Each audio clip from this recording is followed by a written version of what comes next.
Muito bem, meus irmãos, nós vamos começar uma nova série de mensagens na nossa igreja a partir de hoje. Então, o pessoal, provavelmente, se não me falha a memória, eles terminaram Gálatas e semana passada o tema foi livre. Então, quem estava pregando por aqui, pregou, é a coisa mais legal para um pregador quando o tema é livre, né? Então, pastor Natan que pregou, não foi? O Guilherme colocou o senhor para pregar domingo de manhã e domingo à noite? Esse Guilherme, velho, do céu, viu? Depois eu falo com ele. Pode deixar, pastor Natan. Depois eu vou falar com o seu filho aí.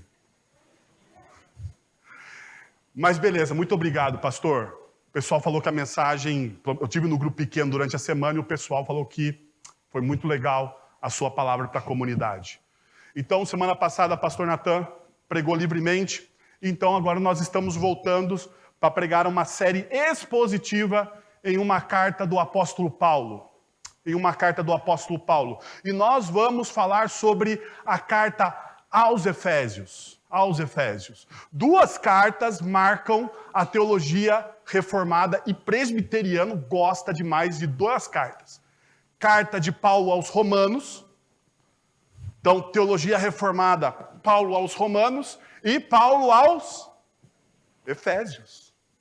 Efésios, porque logo na entrada de Efésios, Paulo vai dizer que nós somos predestinados. E presbiteriano, quando ouve esse negócio de predestinado, quase chora. Ele sai uma lágrima dos olhos, né? Porque faz parte da nossa teologia e da segurança da fé, da nossa soteriologia. Mas a gente vai trabalhar isso aos poucos. O tema da nossa série é unindo todas as coisas. Porque apesar de muitas vezes nós fazermos uma sistemática, né? A teologia sistemática faz isso com uma carta, por exemplo, retira um tema importante, a predestinação, a salvação é um tema importante da carta aos Efésios, mas Paulo trabalha muito mais do que a predestinação na carta aos Efésios. Paulo está trabalhando a identidade do discípulo. A identidade daqueles que são salvos, restaurados em Cristo Jesus. E aqui está uma das coisas mais importantes da espiritualidade cristã. Por quê? Porque na nossa cultura secular, nós somos tomados por uma fragmentação. Não sei se você já passou por isso, mas vira e mexe quando eu estou fazendo algumas reflexões, eu penso sobre isso, sobre quanto nós somos fragmentados. Quantos personagens nós assumimos nas diversas áreas que nós estamos envolvidos. Nós assumimos um personagem no nosso lugar de trabalho, nós assumimos um personagem na nossa casa, nós assumimos um personagem na nossa igreja. Então, quando você vem à igreja, nós colocamos a roupinha de ver Deus. Eu tenho a minha roupinha especial de ver Deus, né? Todo domingo vocês me veem aqui com a roupinha de ver Deus.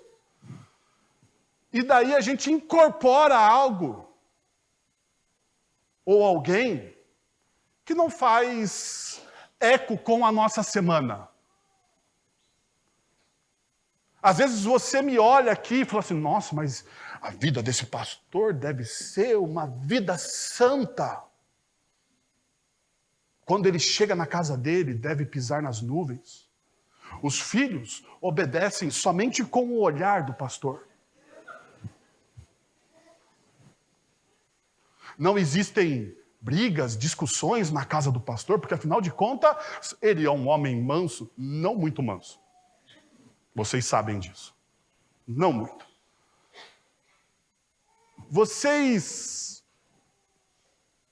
E o grande problema é quando a gente assume esse personagem como parte de uma verdade. E nós não vivemos, então, vidas íntegras, vidas inteiras. nós vivemos em meias verdades. Mas meias verdades são mentiras completas. Sabe? Não se dá para viver uma meia verdade. Ou você... A Bíblia vai me ensinar isso, a Bíblia vai nos desafiar a isso, a sermos inteiros. Tanto que Jesus, nos evangelhos, vai dizer uma coisa que muitas vezes nós não conseguimos colocar em prática na nossa vida. Seja a sua palavra sim, sim, e o seu não. O que Jesus está dizendo aqui? Seja íntegro, seja inteiro. Quando você falar algo, quando você viver algo. Porque existe uma diferença na nossa cultura, né? Na nossa cultura pós-moderna, tupiniquim, nós desassociamos palavras de ações. A Bíblia não. A Bíblia não faz essa desassociação entre discurso e ações. Na espiritualidade bíblica, aquilo que você fala, você faz. Aquilo que você fala tem eco no seu dia a dia, na sua verdade. Aqui está um dos grandes problemas nossos, da nossa cultura fragmentada. Muitas vezes aquilo que nós falamos, aquilo que nós professamos, aquilo que nós dizemos, não tem eco no nosso dia a dia, na prática da nossa vida. Nós falamos algo, nós dizemos que cremos em algumas coisas, nós até suspiramos por algumas verdades, mas essas verdades não se concretizam. Então nós vivemos vidas fragmentadas. E em Efésios, Paulo está unindo todas as coisas. Porque em Efésios, da ideia do apóstolo Paulo é que Cristo é o sustentador, é o ponto de convergência de todas as coisas. Então, se você não tem o ponto de convergência de todas as coisas, o Cristo que une todas as coisas, logo, logo você vai ter uma vida altamente fragmentada. Qual é o problema de você ter uma vida fragmentada?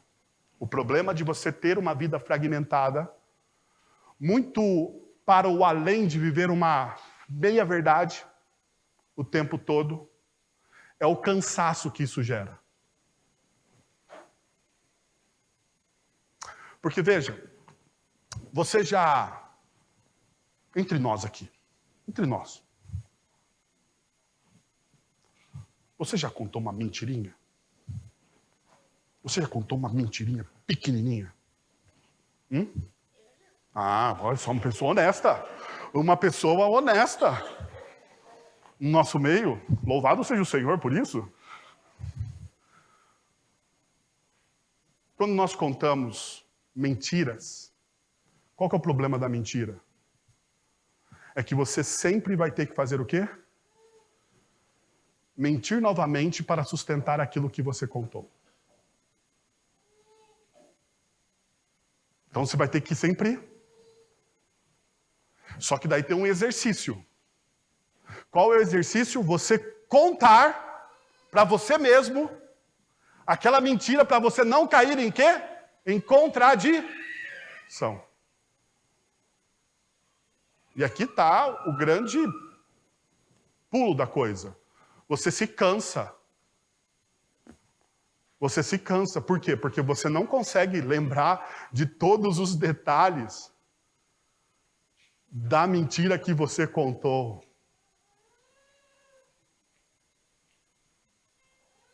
E quando você faz isso, quando você vive desta forma, você perde a sua integridade. Você perde a sua integridade. Então Paulo está chamando a igreja de Efésios, que está em uma cultura altamente fragmentada, altamente politeísta, e fala assim, meus irmãos, nós precisamos convergir em Cristo Jesus, nós precisamos viver em Cristo Jesus. Então eu queria dar o pontapé inicial com vocês no início da carta. Nada melhor do que você começar por onde? Pelo início. Não é verdade? E daí eu estava estudando e eu tinha um desafio. Dias das Mães, todo mundo aqui quer sair mais cedo para almoçar com a sua mãe. E eu fui fazer o sermão. E eu peguei os 3 primeiros versículos. E eu tirei 6 lições. Daí eu falei para minha esposa, falei, meu amor, nós temos 6 lições. Ela falou assim, meu amor,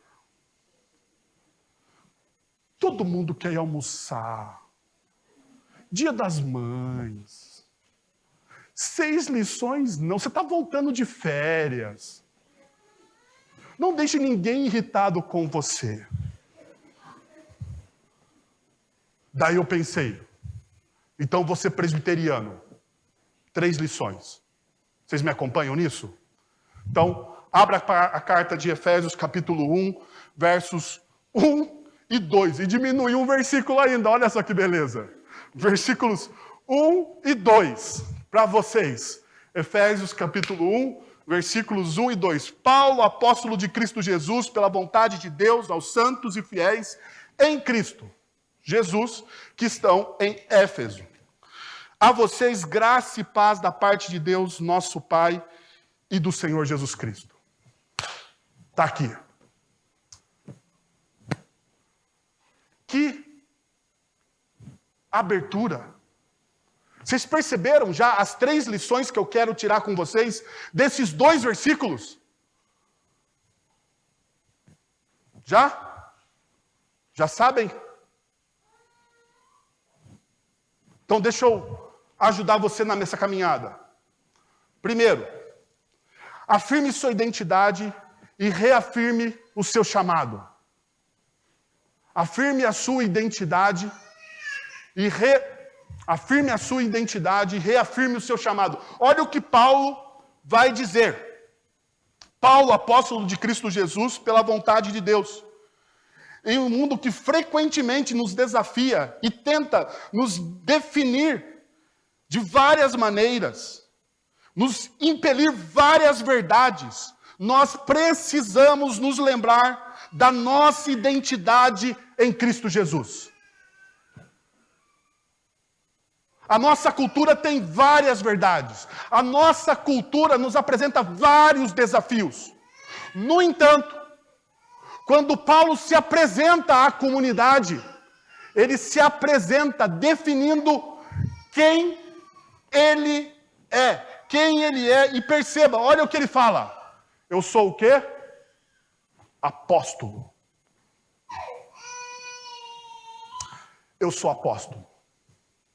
E calma aí que eu não vou entrar nessa seara sobre a discussão dos apóstolos modernos ou não. No entanto, eu quero lembrar a vocês uma verdade. A palavra apóstolo, ou a palavra apostolei no grego, é uma transliteração, não é uma tradução. E aqui está um dos grandes problemas quando nós estamos trabalhando alguns textos bíblicos. Porque em alguns textos bíblicos você não tem a tradução do termo. Você tem o quê? A transliteração do termo. Por quê? Culturalmente, apóstolo se tornou um sinal de autoridade. Mas eu queria resgatar com vocês o sentido original do texto, o sentido primário do texto. Porque é assim que nós precisamos interpretar as Sagradas Escrituras. Nós precisamos interpretar as Sagradas Escrituras não à luz do que a nossa cultura diz a respeito das Sagradas Escrituras, mas o que a própria Sagradas Escrituras diz a respeito dela mesma. E o termo apóstolo significa uma coisa simples. Mensageiro. Paulo está dizendo o seguinte: eu sou apóstolo, eu sou mensageiro. Mas eu sou um mensageiro de qualquer pessoa? Eu sou um mensageiro das minhas próprias ideias, dos meus próprios princípios? Não. E aqui, ele afirma a identidade ou dele, ou ele reafirma, ou faz uma afirmação de identidade. Eu sou um mensageiro, e eu sou um mensageiro do quê? De Cristo. Eu não sou qualquer mensageiro. Eu tenho uma mensagem. E essa mensagem que eu tenho, ela não é minha. Essa mensagem que eu tenho não saiu da minha cabeça, não saiu das minhas ideias. Essa mensagem que eu tenho é o próprio Evangelho de Cristo Jesus. Então veja, ele está afirmando quem ele é. Eu não preciso negociar os meus princípios e valores com vocês, igreja de Éfeso. Eu não preciso perguntar se vocês estão felizes ou não comigo. Eu não preciso abrir mão dos meus princípios e valores para eu caminhar com vocês. Porque eu já tenho um valor intrínseco, e o meu valor intrínseco é ser de Cristo Jesus.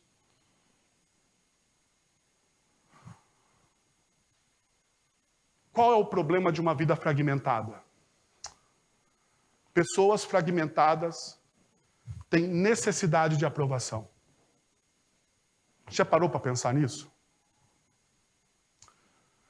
Que toda vez que nós negociamos alguns princípios e valores, nós estamos negociando esses princípios e valores para sermos amados? Para sermos aprovados?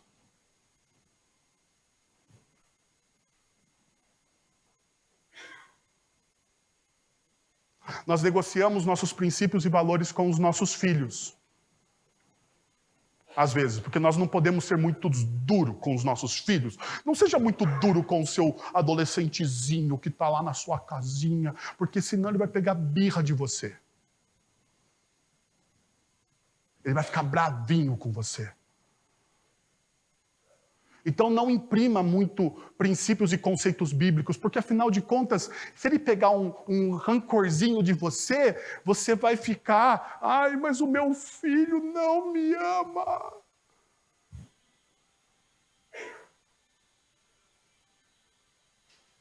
Perceberam?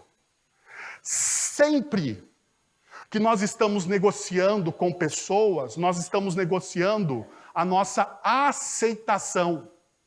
A nossa aceitação. O que Paulo faz aqui logo de começo? Ele diz, eu não vou negociar com vocês. Eu não vou negociar com vocês porque eu tenho uma mensagem. Essa mensagem não é minha. Essa mensagem é de Cristo Jesus. E ser um mensageiro de Cristo Jesus define quem eu sou. Então, o que deveria nos definir é a nossa identidade em Cristo. Como eu não negocio os meus princípios e valores? Tendo a minha identidade em Cristo definida por aquilo que Cristo fez por mim e em mim. Então Paulo, ele afirma a sua identidade e veja, ele reafirma o quê? O seu chamado. Porque essa identidade que eu tenho, esse chamado que eu tenho, essa missão que eu tenho, esse propósito que envolve a minha vida, não é só meu. Ele é de Cristo, pela vontade de Deus. Quem me chamou? Quem me chamou foi Deus. Quem me chamou foi Deus. E aqui está uma das grandes coisas que talvez, para nós, cristãos do século XXI, a gente perde um pouco. Sabe por quê? Porque uma coisa é Paulo I século. E nós precisamos lembrar de uma verdade dos cristãos do primeiro século. Os cristãos do primeiro século, eles tinham a eminência da volta de Cristo Jesus. Então, para eles, era tudo ou nada. Era tudo ou nada. Eles não estavam muito preocupados com o que ia acontecer com a economia de Jerusalém, se o ministro da economia de Jerusalém ia mudar o plano econômico. Eles não estavam preocupados, porque os olhos desses homens e mulheres do primeiro século estavam fitos na volta de Cristo Jesus. Então era tudo ou nada. Eles jogavam tudo ou nada. Qual é o nosso problema hoje? Cristãos do século 21.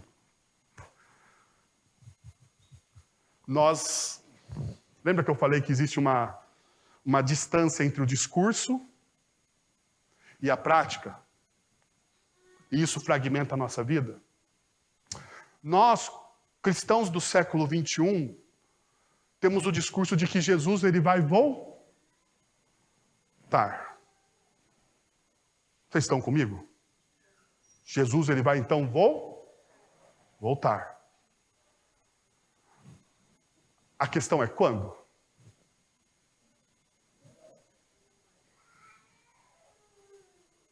A gente não vive na iminência do quando, como os primeiros discípulos.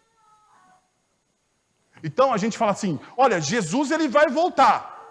Mas já demorou alguns séculos aqui, ele não voltou ainda, né? Jesus ele vai voltar, mas não vai ser agora na minha vida, não vai ser neste momento da história, não vai ser hoje. Então o que acontece? O meu coração, ele perde o contato com a eternidade, ou com a expectativa da eternidade, e eu fico simplesmente contemplando o aqui e agora.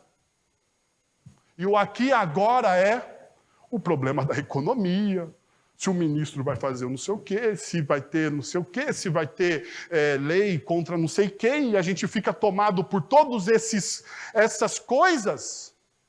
Essas coisas entram no nosso coração e nos roubam a nossa esperança. Porque, afinal de contas, você pergunta, no meio de toda essa confusão, aonde está quem? Deus. Mas tudo isso acontece porque você está vivendo uma espiritualidade, o quê? Fragmentada. Você perdeu o contato com a eternidade.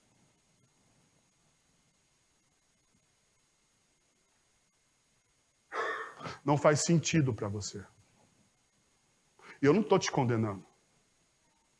Porque às vezes eu estou no mesmo barco que você, e às vezes eu falo, caramba, não faz sentido esse negócio.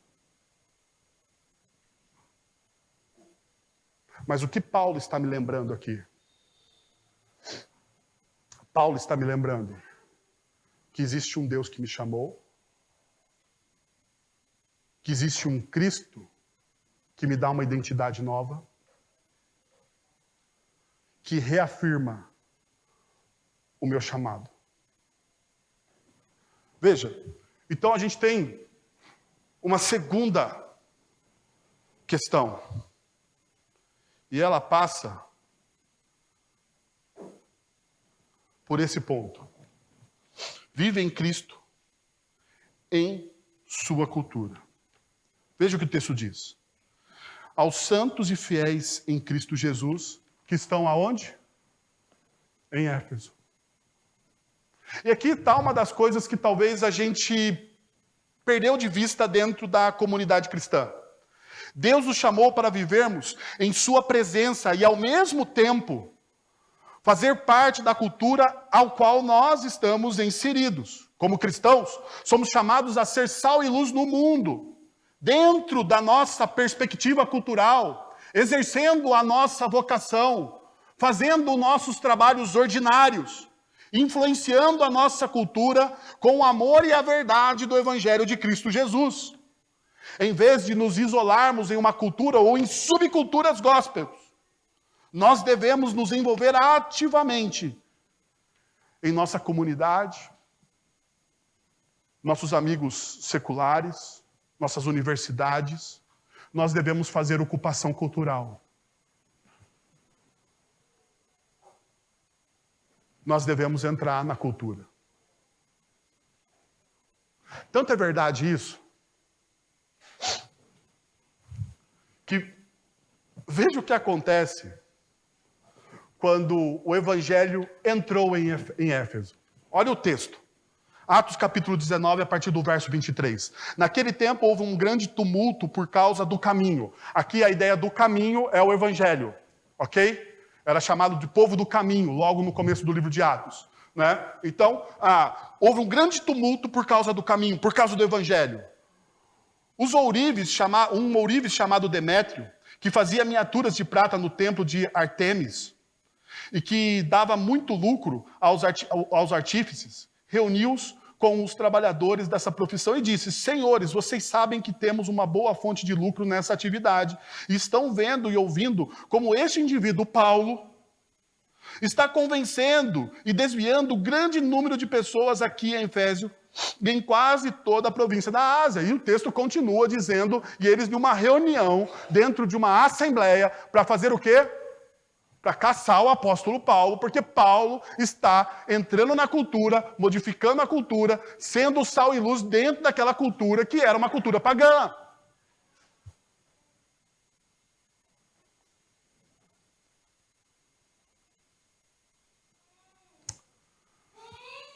Fazer diferença, ser diferente, afirmar o seu chamado e a sua vocação em Deus, leva você a não um isolamento. Porque a gente acha que nos leva a esse tipo de isolamento. Não, eu não sou mais. A gente viveu nessa esfera, nós não somos mais do mundo. Existem as coisas do mundo e as coisas do reino de Deus. E isso é uma mentira do diabo. Porque se você tem uma cosmovisão bíblica, Deus é o Senhor soberano de todas as coisas. De todas as coisas. Absolutamente tudo que existe está debaixo da soberania, do poder, do domínio, da majestade de Deus. Então não existem dicotomias. Não existem divisões. Tanto que Jesus, no Evangelho de João, no capítulo 15, ele vai dizer, olha, vocês não são do mundo. E é lógico que eu não sou do mundo, porque eu fui comprado com o sangue de Cristo Jesus. Mas vocês, aonde vocês estão? Vocês estão no mundo. E por que vocês estão neste mundo? Para expressar, para extravasar, para demonstrar a graça do nosso Deus. Então você não pode viver de maneira dicotômica. Você não pode ter um discurso e uma prática desassociados. Você precisa viver em Cristo e você precisa viver do quê? Dentro da cultura que você foi chamado para viver. Você precisa fazer isso.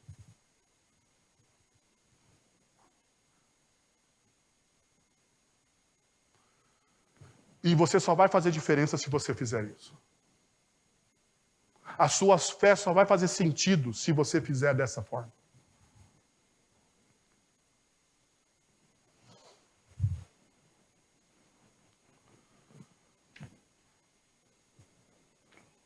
Terceiro, ofereça aquilo que você tem. Olha que beleza. Até agora, eu preguei 29 minutos. As férias me fez bem. 29. Então significa que eu tenho mais 30 minutos para acabar esse ponto aqui. Estou brincando. Ofereça aquilo que você tem. A vocês graça e paz da parte de Deus, nosso Pai e do Senhor Jesus Cristo. Finalmente, perceba, quando nós temos a nossa identidade, o nosso chamado, firmados em Cristo Jesus, nós podemos oferecer aquilo que nós já recebemos dele.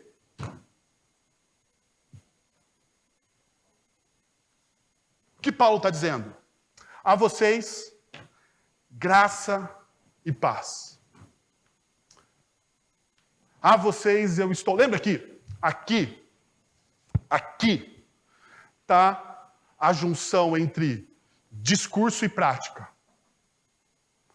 A vocês eu estou desejando, mas eu não estou somente desejando. Eu vou ser ação. Eu vou ser parte dessa ação. A vocês, graça e paz da parte de Cristo Jesus. Qual é o nosso problema? Vivemos vidas dicotômicas, fragmentadas. Então, aquilo que nós falamos não expressa a nossa ação. Então, nós desejamos um bom dia, às vezes. Nós desejamos Deus abençoe. Que Deus te abençoe, meu irmão. Nós nos despedimos da pessoa. Mas nós não nos tornamos o quê? A bênção de Deus na vida dessa pessoa. Vocês lembram o que o apóstolo Tiago diz sobre isso? Apóstolo não, o irmão de Jesus, né? Tiago, o autor da carta. Ele diz sobre isso. Ele diz o seguinte: se você chega para uma pessoa chega para você e fala assim, cara, eu tô com um problema, Marcelão. Tô com um problema. E o meu problema é o problema X. E você ouve. E você fala assim, nossa, é verdade, Wellington. Você tá com um problema X. Caramba, tô com dó de você. Daí você fala o seguinte. Daí o Marcelo olha para mim e fala assim, beleza, vou orar por você. Mas ele não faz absolutamente nada. O que a fé do Marcelo é? Vamos lá, gente. O que a fé dele é? Morta. O que a fé do Marcelo é? Morta. Porque sabendo que ele pode fazer o bem e não o faz, ele comete o quê? Não, você sabe. Não, eu me recuso.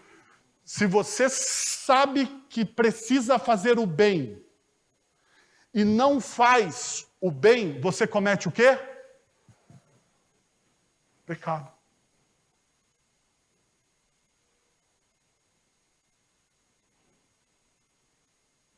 Porque há uma desassociação do que? Uma fragmentação do que?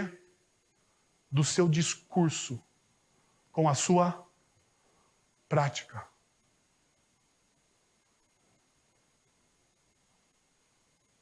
Você precisa, ao ouvir, não simplesmente dizer da boca, porque às vezes, sabe o que é o pior?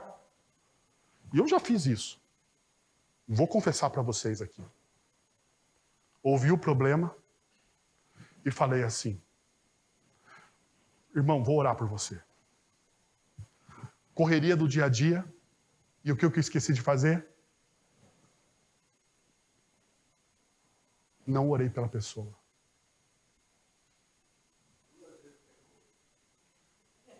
Obrigado por me lembrar disso, viu, meu irmão? Que Deus te retribua em dobro. Mas é verdade. É verdade, porque eu fui um hipócrita. Eu fui um hipócrita. Eu menti para a pessoa. Então, quando Paulo ele diz aqui aos Efésios, olha, eu estou dando a vocês graça e paz. Eu estou doando a vocês graça e paz. Ele está se tornando muito mais um doador do que um tomador. E nós somos muito mais tomadores do que doadores. E aqui está o nosso grande problema. Nós queremos tomar das pessoas, nós queremos usar as pessoas, mas nós não queremos doar as pessoas. E por que nós queremos tomar das pessoas? Porque a nossa identidade, O nosso DNA está marcado pela nossa cultura e não por aquele que nos chamou. Porque veja, o que Cristo fez por você? O que Cristo fez por você? Morreu. E ele morreu aonde por você? Na cruz. E ele morreu naquela cruz por você, doando o que para você? Vida. E o que ele pediu em troca? O que ele pediu em troca da vida que ele te deu? Em Cristo Jesus nós recebemos o quê? Graça e paz.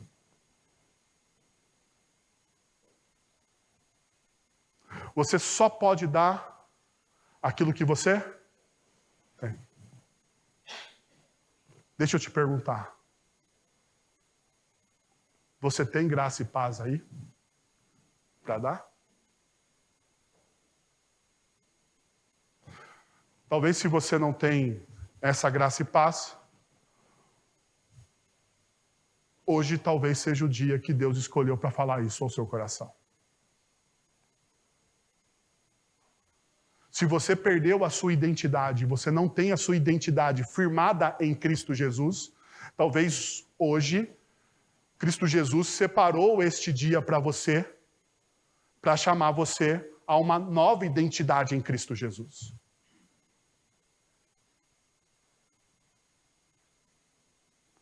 E talvez você precisa experimentar hoje do quê?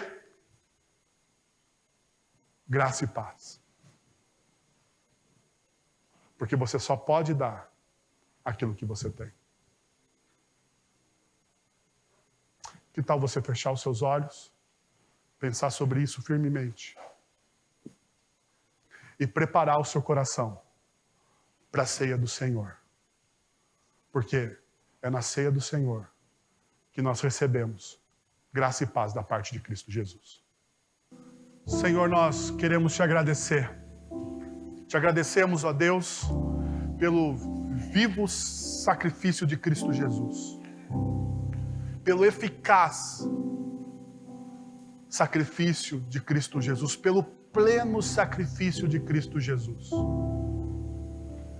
Ele se tornou, ó Deus, por nós, o pão da vida, o bom pastor. Ele é a graça e a paz de Cristo Jesus, a graça e a paz de Deus sobre as nossas vidas, sobre os nossos corações. É através do sacrifício de Cristo que somos selados com o Teu Santo Espírito.